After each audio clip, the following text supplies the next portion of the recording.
Assalamualaikum warahmatullahi wabarakatuh. Perkenalkan kami dari kelompok 6 dan saat ini kami akan melakukan instalasi sistem operasi pada perangkat Windows. Di mana virtual machine-nya kami menggunakan VMware dan operasi sistemnya kami menggunakan Ubuntu. Dan pertama-tama saya akan menjelaskan mengenai virtual machine yang akan kami gunakan, yaitu VMware. VMware adalah perangkat lunak yang menyediakan kemampuan virtualisasi dan komputasi awan untuk server, komputer, dan perangkat keras lainnya. Dengan VMware, misalnya pengguna dapat menjalankan sistem operasi Windows dan macOS satu komputer sehingga seolah-olah memiliki dua perangkat. Proses ini juga dapat dilakukan secara langsung dengan mengimport software VM pada perangkat tanpa harus melakukan reboot terlebih dahulu. Pengguna kemudian akan memasuki sistem operasi lain sebagai sistem operasi host, misalnya beralih dari Windows ke Linux dan sebaliknya. Jadi nantinya OS kedua yang dijalankan yang akan berada di OS host atau yang biasa disebut dengan GUI OS. VMware dapat berjalan di Microsoft Windows, Linux, dan macOS. Kemudian ada fungsi dari VMware. Menggunakan produk dan layanan VMware untuk membawa virtualisasi terasa lebih nyata adalah sebagian dari beberapa manfaat yang ditawarkan oleh VMware. Nah, fungsi-fungsinya ada yang pertama, peningkatan laba atas investasi ROI, yaitu VMware memungkinkan kamu untuk menggunakan lebih banyak sumber daya komputer fisik, karena administrator tidak suka menjalankan beberapa aplikasi mission critical pada satu OS server, karena jika satu aplikasi crash yang dapat membuat OS tidak stabil dan merusak aplikasi lain. Kemudian penggunaan energi dan ruang yang lebih efisien. VMware memungkinkan kamu untuk menjalankan lebih banyak aplikasi menggunakan lebih sedikit server fisik. Lebih sedikit server fisik memerlukan lebih sedikit ruang di pusat data kamu dan lebih sedikit energi untuk memberi daya dan mendinginkan. Kemudian ada dukungan untuk industri. VMware adalah penyedia layanan virtualisasi terkemuka dengan lebih dari 500 pelanggan. Sebuah jaringan yang terdiri dari 75.000 mitra mendukung pelanggan dengan berbagai macam produk dan layanan tambahan. Kemudian ada keunggulan dan kekurangan dari penggunaan VMware. Seperti dua sisi mata uang, semua hal mempunyai kelebihan dan kekurangannya tersendiri, tidak terkecuali VMware. Sedangkan manfaat atau keunggulan menggunakan produk VMware adalah yang pertama, keunggulannya yang pertama adalah keamanan berdasarkan model tanpa kepercayaan, bersama dengan keamanan yang lebih baik daripada sistem kontainer seperti Kubernetes. Kedua, ada penyedia aplikasi dan sumber daya yang lebih baik. Yang ketiga, manajemen pusat data yang disederhanakan. Yang keempat, ada peningkatan efisiensi dan ketangkasan sistem pusat data. Sedangkan kekurangan dalam penggunaan VMware adalah yang pertama, ada biaya perizinan yang tinggi. Yang kedua, ada alternatif hypervisor, Hyper-V, dan SAN yang lebih baik menurut beberapa kalangan. Yang ketiga, ada beberapa bug saat digunakan bersama produk Oracle. Yang keempat, ada masalah kompatibilitas perangkat keras karena tidak semuanya bekerja dengan baik dengan VMware. Di sini kita akan berbicara mengenai Ubuntu. Untuk file ISO yang akan kami gunakan pada instalasi kali ini adalah Ubuntu versi 22.04.3. Ubuntu merupakan salah satu distribusi Linux yang berbasis Debian. Ubuntu didistribusikan sebagai perangkat lunak bebas dengan sumber terbuka yang dirilis pada tanggal 20 Oktober 2004. Secara resmi, Ubuntu dirilis dalam 3 edisi yang berbeda berdasarkan fungsinya masing-masing. Yang pertama yaitu desktop untuk komputer pribadi, server. Yang kedua ada server untuk server dan komputasi awan. Yang ketiga core untuk perangkat load dan robot. Semua edisi Ubuntu dapat dijalankan di komputer atau mesin virtual saja. Sejak perilisannya, Ubuntu dapat dikatakan sebagai sistem operasi pilihan bagi banyak pengguna. Distribusi Linux yang masih pemula karena kemudahan dalam menginstal dan mengoperasikannya. Terlebih dengan antarmuka default, Ubuntu terbaru dari edisi desktop adalah Gnome, di mana pengguna disediakan tampilan yang handal, stabil, bersih, dan juga dekorasi yang minimalis. Sistem operasi Ubuntu cocok digunakan di berbagai perangkat, mulai dari komputer, laptop, mobile, hingga penggunaan di server. Ubuntu pun siap digunakan untuk pekerjaan ringan seperti menjelajah internet, mengerjakan tugas kantor, hingga kegiatan pemrograman dan bahkan mengelola server. Jenis-jenis Ubuntu. Yang pertama, kelebihan. Adapun kelebihan dari Ubuntu tersebut adalah open source dan gratis. Artinya, setiap pengguna dapat menggunakan Ubuntu secara gratis tanpa biaya sepeser pun, dan bahkan pengguna dibebaskan dalam mengubah kode sumbernya untuk keperluan pribadi. Yang kedua, mudah digunakan.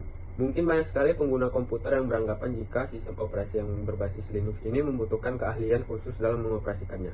Tetapi faktanya, terdapat beberapa distribusi Linux yang didesain supaya bersifat user friendly. Salah satu di antaranya termasuk Ubuntu sendiri. Yang ketiga, keamanan kuat. Ketika berbicara mengenai keamanan di dalam sistem operasi, tentu kita tidak bisa menafsirkan secara pasti apakah sistem ini aman atau tidaknya dari virus. Namun dalam kasus Ubuntu berbeda lagi, mengingat sistem operasi ini memberikan firewall dan proteksi yang kuat. Bahkan pengguna Ubuntu tidak lagi memerlukan aplikasi tambahan seperti antivirus. Kekurangan Ubuntu. Yang pertama, aplikasi terbatas. Meskipun beberapa software Windows telah mendukung pada sistem operasi ini, namun tetap saja hanya sebatas itu saja. Yang kedua, kompatibilitas software dan hardware. Terkadang dalam beberapa kondisi tertentu terdapat driver yang tidak berfungsi dengan baik. Hal ini mungkin karena hardware tidak terdefinisikan. Yang ketiga, banyak game yang tidak mengesankan. Memang terdapat beberapa judul game yang tersedia untuk sistem operasi berbasis distribusi Linux. Tetapi pada dasarnya sistem operasi ini tidak didesain untuk penggemar game. Ubuntu merupakan salah satu distribusi populer dan banyak digunakan oleh pengguna Linux. Hal ini mungkin Ubuntu lebih dikenal karena kemudahan dalam pengoperasiannya. Selain itu, terdapat beberapa macam jenis distribusi Linux yang berbasis pada Ubuntu. Tentunya pada setiap jenisnya memiliki berbagai fungsi dan karakteristik yang berbeda-beda. Mulai dari Ubuntu desktop, Ubuntu server, Kubuntu, Edubuntu, dan lain sebagainya. Oke, kita masuk dalam proses penginstalan dari Ubuntu itu. Di sini kita menggunakan dua bahan. Yang pertama itu ada firmware dan yang kedua itu ada file ISO dari Ubuntu itu sendiri. Nah, untuk downloadnya kalian bisa download di website resminya. Untuk firmware bisa kalian download di firmware.com. Dan untuk Ubuntu bisa kalian download di ubuntu.com. Nah, setelah downloadnya selesai, kalian install firmware seperti biasa. Lalu langkah awalnya itu kalian create a new virtual machine. Di sini kalian browser dari file ISO-nya. Di sini file ISO dari Ubuntu saya itu ada di folder download. Kalian pilih Ubuntunya. Setelah file Ubuntunya kedeteksi, kalian klik next. Nah, di sini untuk personal Linuxnya untuk full name terserah kalian mau memakai nama apa. Di sini saya memakai Ubuntu 22. Untuk username Reo Ananda, passwordnya. Setelah selesai, kalian klik next. Nah, untuk location tempat dari file ISO-nya itu terinstall, saya memakai default. Untuk nama virtual machine-nya juga default. Klik next. Nah, ini maksimum storage yang dipakai, saya memakai dari recommend dari Ubuntu sendiri, yaitu 20 GB. Untuk disknya saya memakai split virtual disk multiple file. Klik next. Kalau sini saya mengikutinya saja. Untuk custom hardware bisa kalian custom sendiri. Lalu klik finish.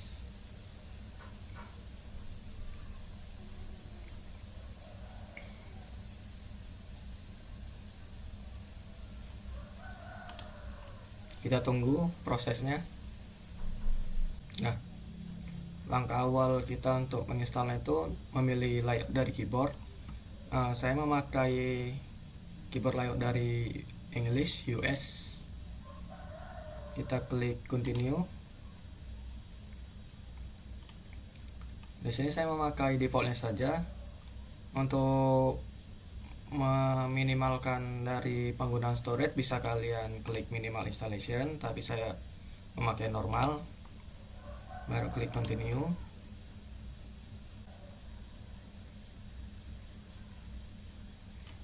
Nah, ini untuk pemilihan partisi.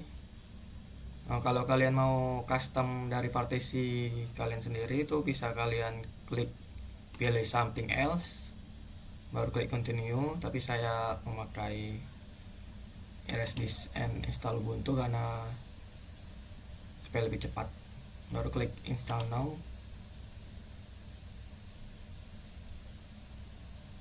Oke, di sini klik continue. Kita tunggu prosesnya.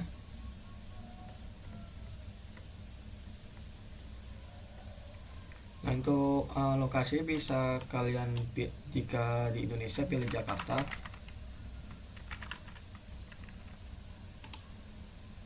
Baru klik continue.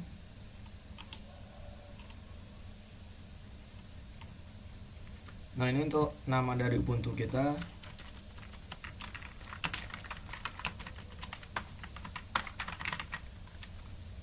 Untuk username bisa kalian custom dan nama komputer bisa kalian custom.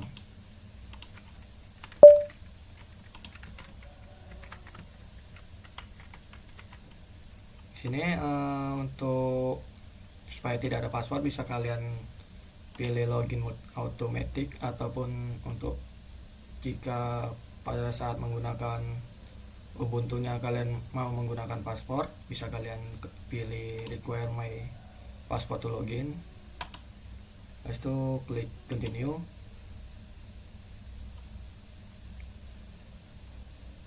Nah, kita tunggu proses penginstalannya sampai selesai. Nah, ketika proses instalasinya sudah selesai, nanti ada muncul pop-up seperti ini. Kalian klik saja restart now.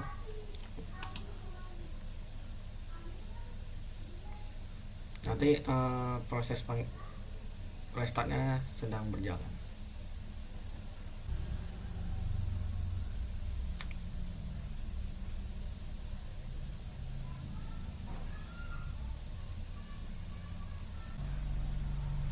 Nah, ini adalah tampilan awal dari setelah kita selesai penginstalannya. Di sini bisa kalian konekkan akun Google Ubuntu ataupun Google akun Microsoft. Next, ini skip for now saja. Next, baru di sini you don't know system.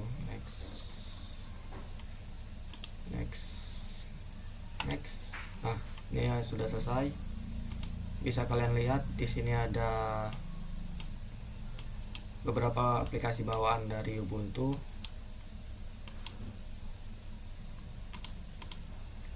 Di sini ada LibreOffice yang menggantikan posisi dari Microsoft Office di Windows. Kalau di Linux namanya itu LibreOffice.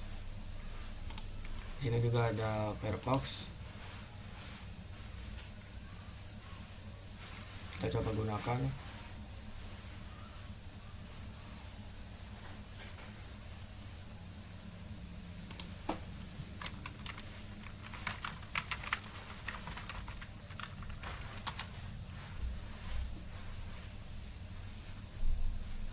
Nah, berjalan seperti biasa. Enaknya di firmware ini kita nggak perlu setting konfigurasi jaringan. Kita hanya tinggal konekkan wifi dari laptop asli kita, maka dari virtual mesinnya sudah bisa kita gunakan internet. Nah, di sini juga ada Ubuntu software yang kegunaannya sama kayak Microsoft Store di Windows. Kita coba jalankan.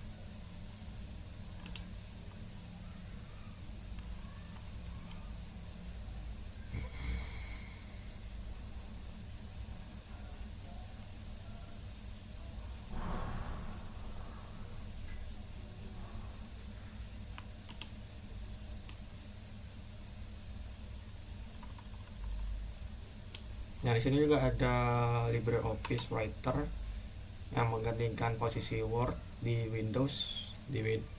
Kalau di Linux namanya LibreOffice Writer. Untuk fitur ataupun kegunaannya itu sama saja seperti Word seperti biasa ya. Untuk font-fontnya pun lengkap ya, seperti biasa lah, seperti Word pada biasanya. Hanya tampilannya saja yang sedikit berbeda. Nah, ini isi dari Ubuntu softwarenya. Di sini ada Brave, ada IP Definitor, ada Sublime, VS Code, ada Blender, dan lain-lainnya gitu.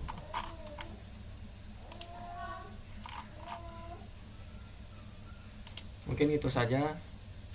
Untuk mematikannya bisa kalian klik kanan dari sini, bisa power off, dan kalian power off untuk mematikannya.